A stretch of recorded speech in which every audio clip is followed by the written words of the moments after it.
NC State family, it's time for an honest look at your sports world.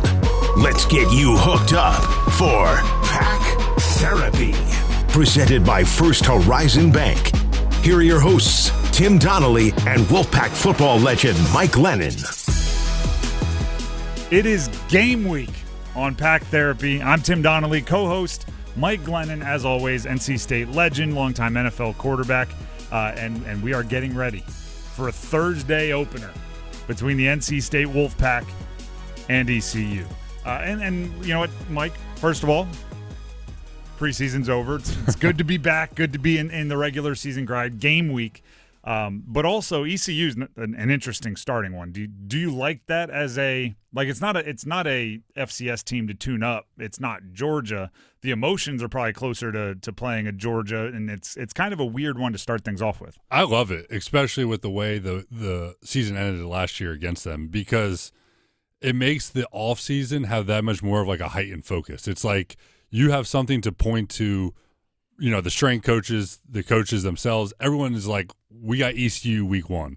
Where if you open up with, Gardner Webb or someone like that, it's from like directional Michigan we can school. ease into it. And to your point, it's not, I know Tennessee was week 2 last year, but it's not quite that game where like, you know, it's going to be a tough one. So I think it's almost the perfect season opener because you have something to look forward to all off season, and it's not too much of a challenge where you still should win the game and feel good after it. 12 points is the spread. Opened at 12.5. Now I know like the team shouldn't and wouldn't and should stay as far away from anything gambling as possible, but it does make it one of those like if you win, you were supposed to. If you lose, it's catastrophic, especially on the heels of the bowl game. So the stakes are high for a first game, which is, you know, a little bit more unusual than you would think for a game like this. Because even, you know, you brought up the Tennessee game last year, which was game 2. You lose that, it's kind of acceptable, right? It's like, oh, well, you lost, but let's see how you do in conference play. This one becomes all hands on deck if Without anything doubt, bad happens. You can't lose this one. But I still think, or even keep it close, if we're being honest. Like if you get game-winning field goal, there's a lot of question marks. There is, but you feel good. I mean, that's what happened a couple of years ago against ECU. They missed the game-winning field goal. Was it the open? I think it was the season opener. I can double-check that for you while you talk. But anyway, to go against this ECU opponent, again, bad taste in your mouth, something to look forward to all season. I love it. It's going to be a great environment. I think the high on Thursday is like 78. That means kickoff is going to be like 72. It just can't get any better. The tailgate scene is going to be incredible. I can already smell the barbecue and everything that's going to be going on. So I can't wait, and I'm sure the players can't wait. School's back in session. It's just that time of year where it feels like, you know, football is due to be started, and it's just a little cooler than normal, which I know the players will appreciate. September 3rd, 2022, you were right. It was the opener, a 1-point win for State, and it you know, led to a team that was actually ranked in the AP for most of the season until the end there. You bring up that school's in session.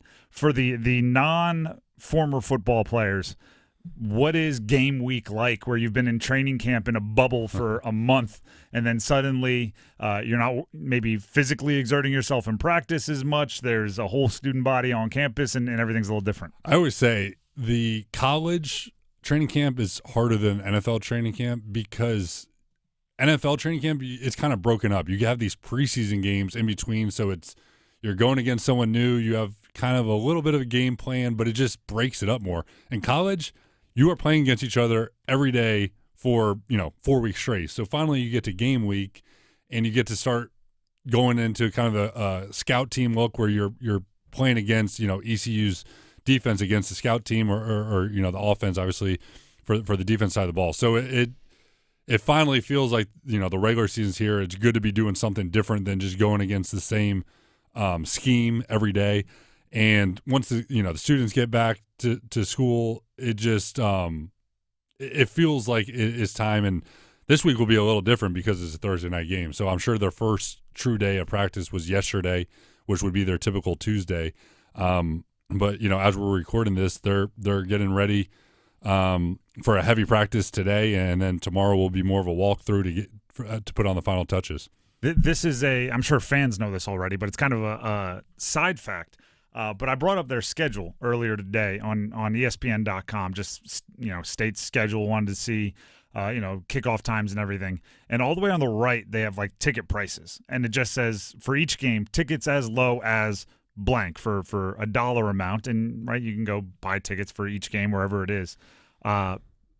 Tickets as low as $167 for NC State ECU. By comparison, they play Virginia the following weekend at home on a Saturday. So Thursday night versus Saturday, noon.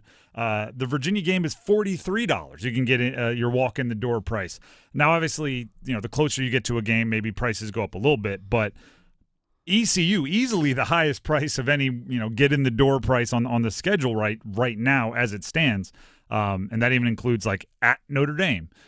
So from a community perspective, the student bodies on campus, that kind of brings in the outside opinions for the first time, right? You're at syllabus week and you're getting, are you guys going to be good this year? And we talk about the ticket prices. That obviously means there's a desire to see this team. Is there some quiet hype, I guess, about this team or about this game? Is obviously a little different with the in-state stuff. But you don't hear State talked about a lot at the top of the ACC. I consider them almost like a mystery. They've been so quiet. Nobody was allowed to watch their spring game. Media availability has been limited compared to years past. They're, I don't know, an enigma of some ways coming into this season.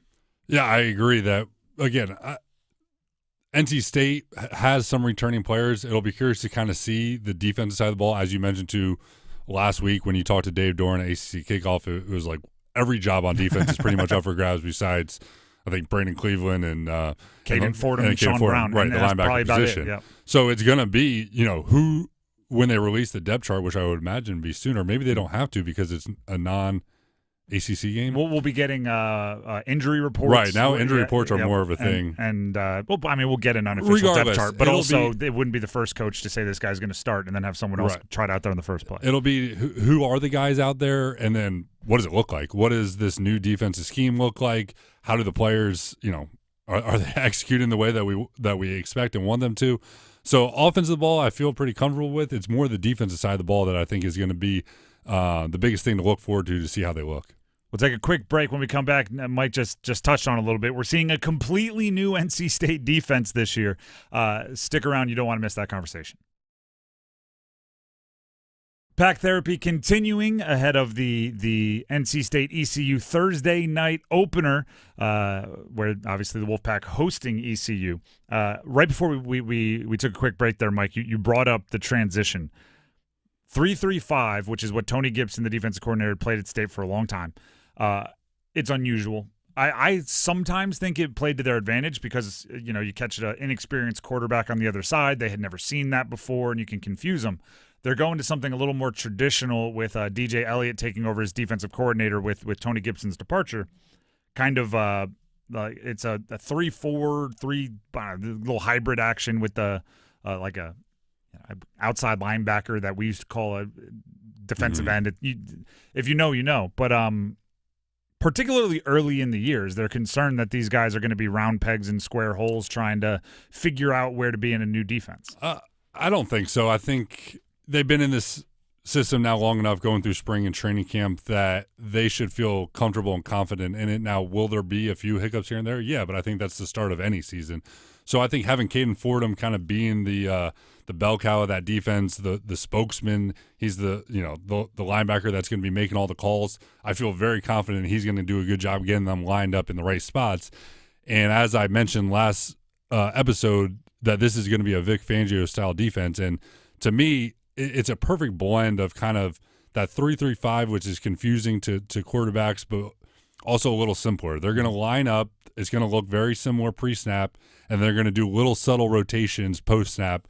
They're going to bring what's called simulated pressures, where they blitz a linebacker and drop a defensive lineman in coverage, so you're still only rushing 4 and have 7 in coverage, but to the offensive line, to the running back, to the quarterback, you got to take that into consideration with protection. And it's just little subtle things that make it hard on the quarterback. I mean, Vic Fangio has been one of the most desired defensive coordinators in the NFL for the past, 2 decades, and his tree is starting to grow. You're seeing all these defensive coordinators that were assistants under him. So I think it's a really good scheme. I'm excited to see it at kind of the college level to see exactly what it looks like.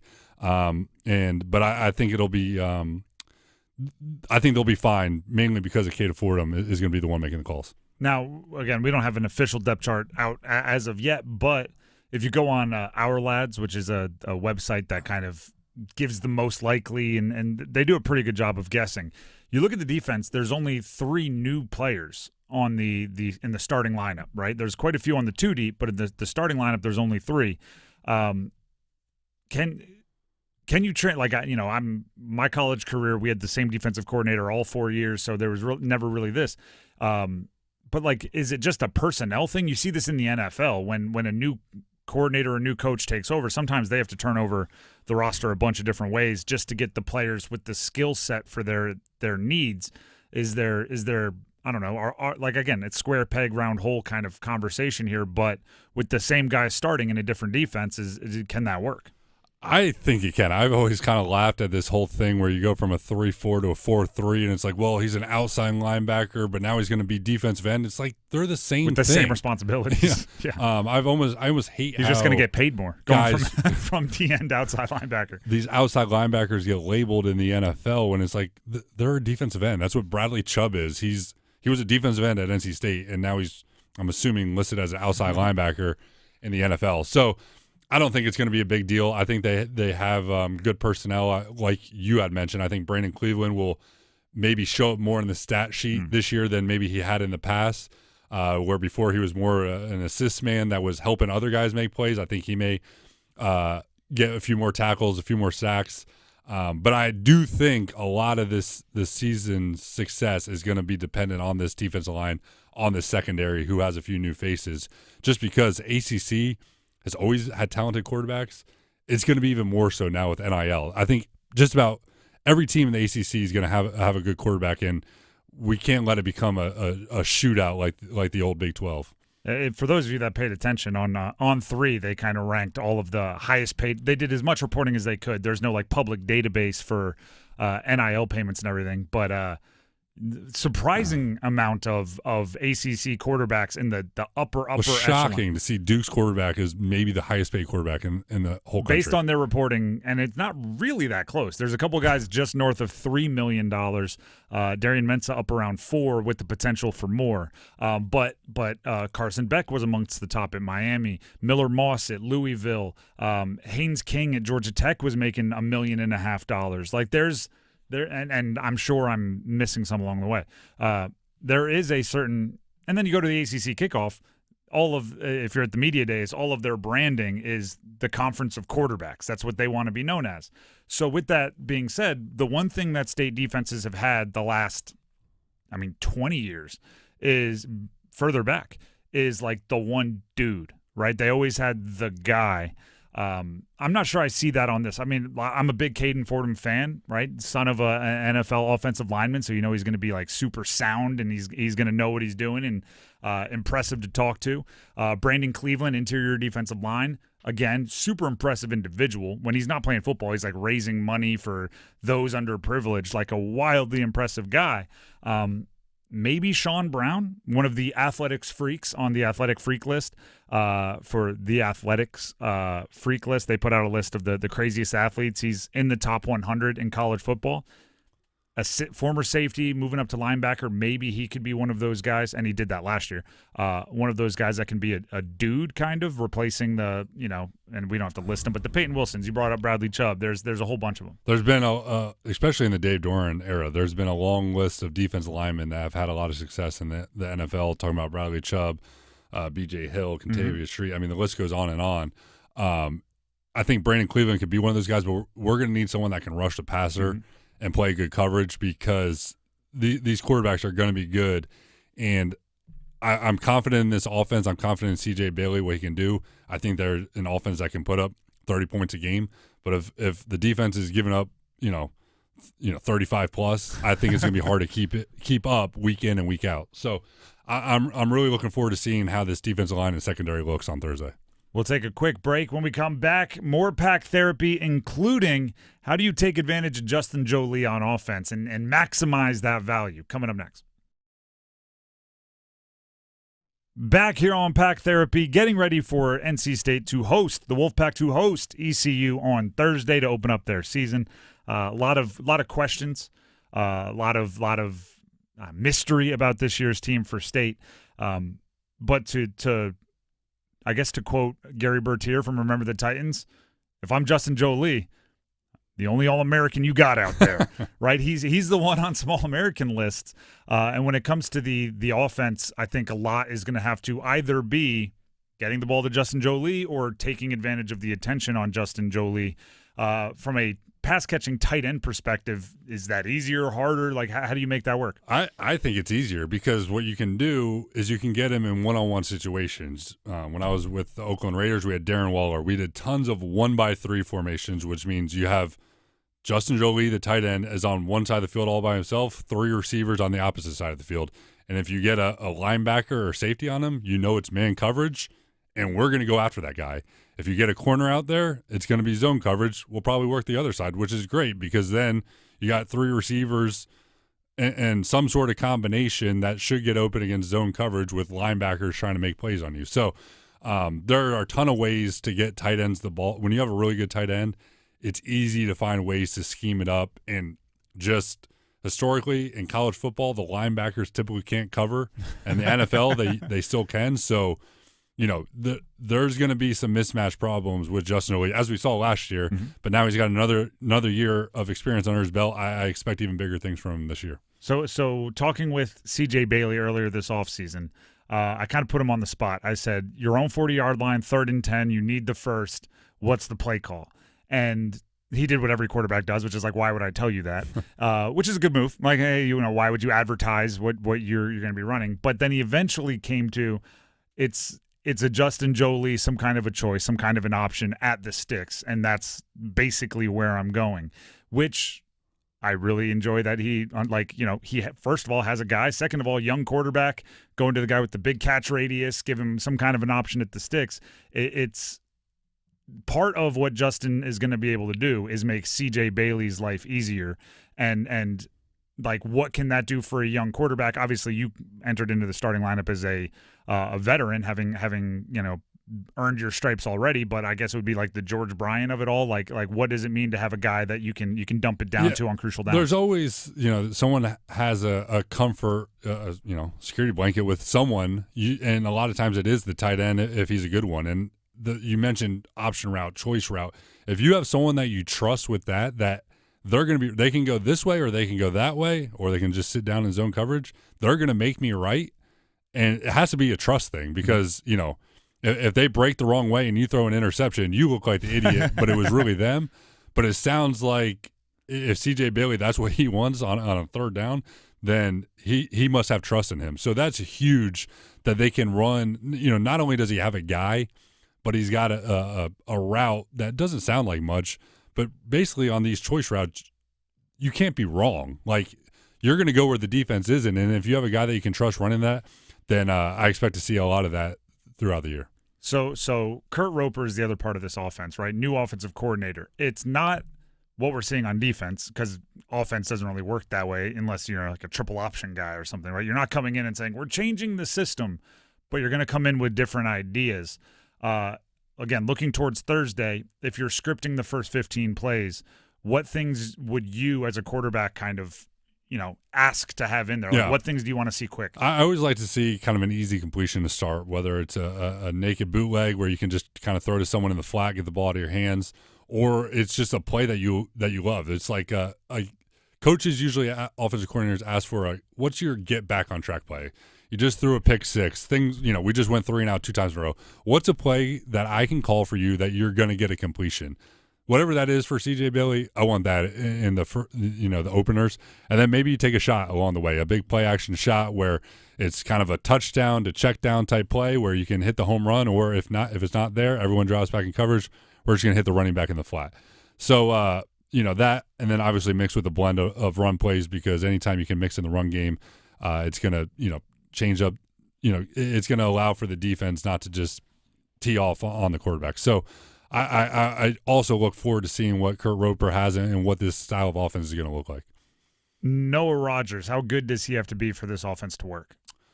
as a presumed number one wide receiver, Right. former 5-star. I think he's got to be good. I don't think he's got to be great just because there's multiple guys in this offense that I think that they can get the ball to. So would I like to see him take his game to another level than last year? Yes. I think he showed flashes of who he can be and why he was rated as high as he is.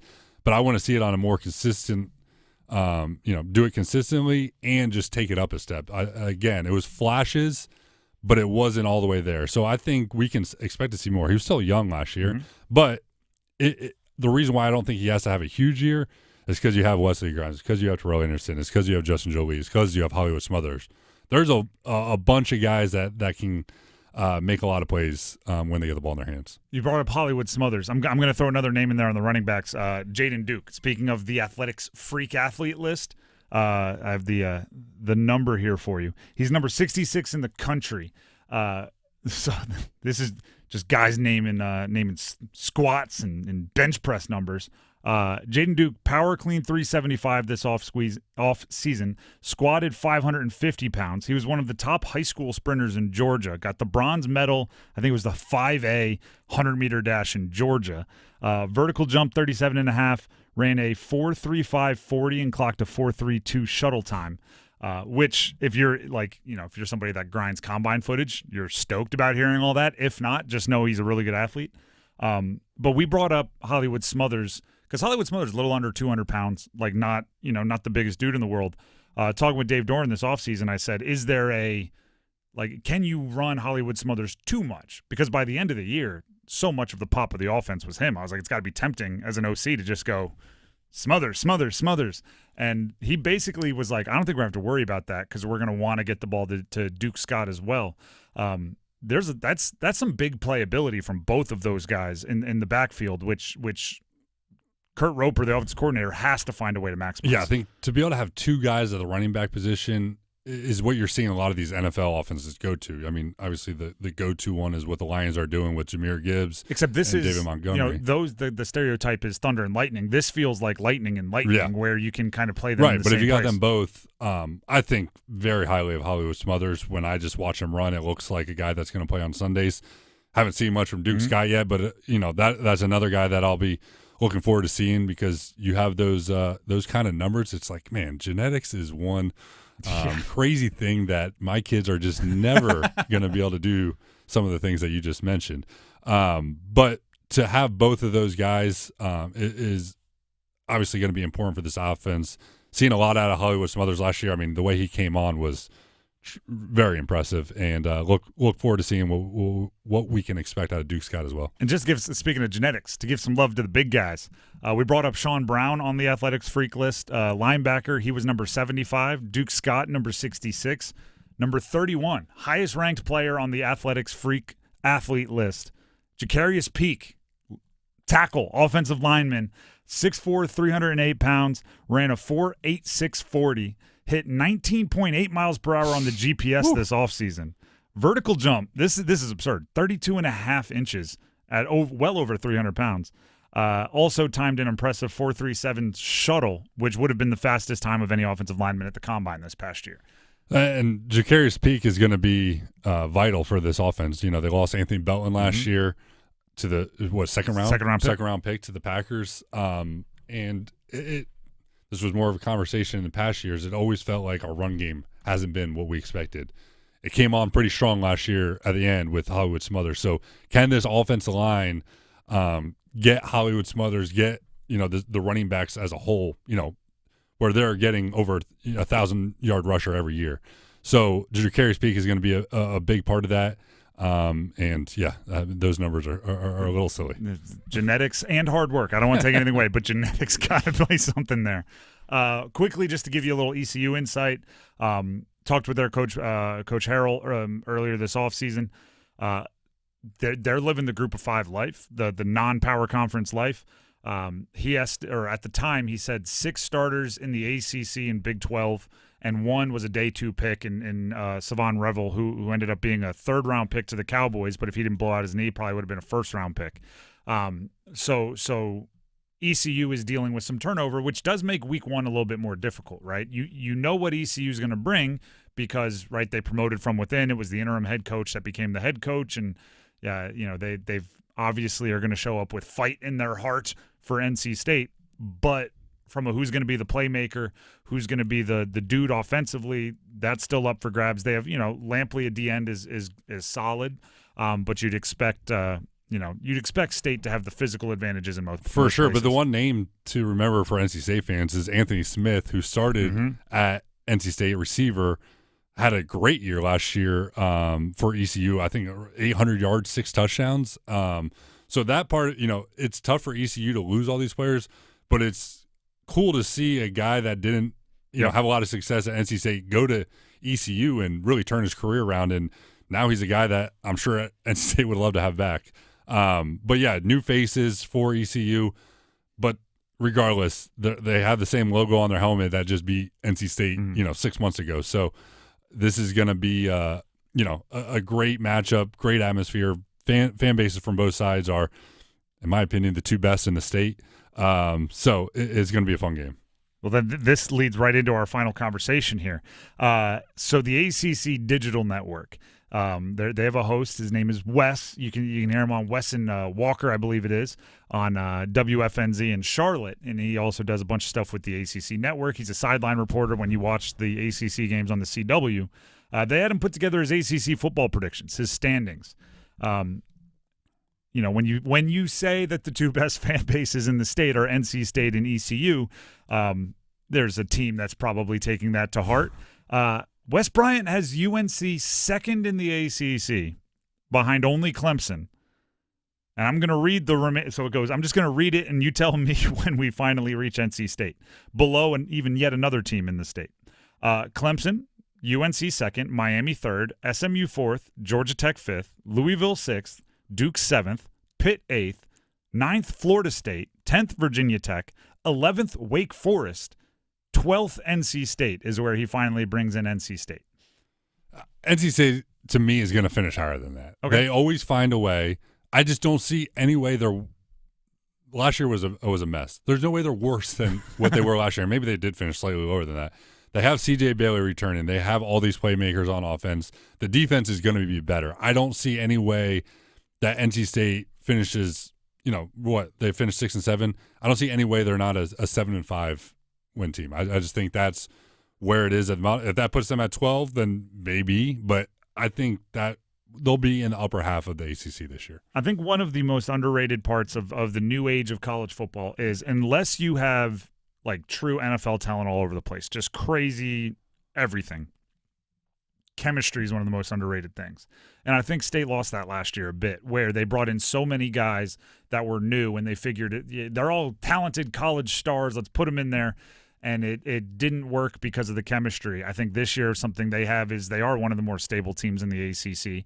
And as far as like last year to this year on the roster, and I think it matters. So 12. I mean, if you tell me they're only better in the ACC than Boston College, Syracuse, Virginia, Cal, and Stanford. Stanford just lost to Hawaii.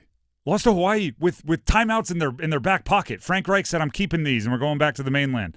It's. If they're only better than those 5 teams, something catastrophic has happened, and I don't see it happening. I mean, if you want to say there's a few teams that are surprising and going to be near the top, fine. But NC State at 12 feels. I want to see where Wes went to college.